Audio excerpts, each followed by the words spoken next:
తనకు పద్మశ్రీ పురస్కారం లేట్గా వచ్చినా లేటెస్ట్గా వచ్చిందన్నారు సీనియర్ నటుడు మురళీమోహన్. ఎప్పటి నుంచో ఎదురు చూస్తున్న పురస్కారం ఇప్పటికీ దక్కటం ఆనందంగా ఉంది అన్నారు ఆయన. అందరికీ నమస్కారం అండి.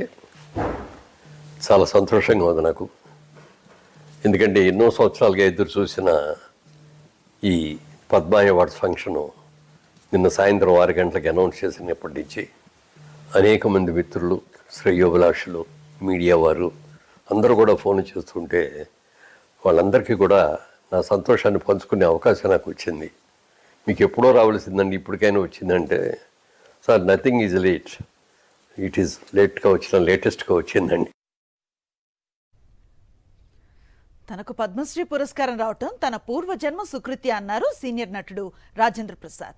తెలుగు హాస్యానికి, వినోదాన్ని కోరుకునే సామాన్య ప్రేక్షకుడికి దక్కిన గౌరవంగా తాను ఈ అవార్డును భావిస్తున్నానని చెప్పారు.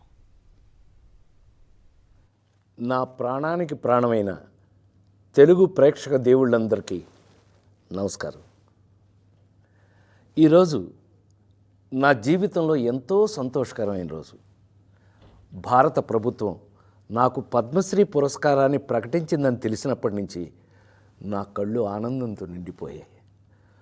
ఒక నటుడిని గుర్తించి ఇంతటి గొప్ప గౌరవాన్ని అందించిన భారత ప్రభుత్వానికి నా శిరస్సు వంచి నమస్కరిస్తున్నాను.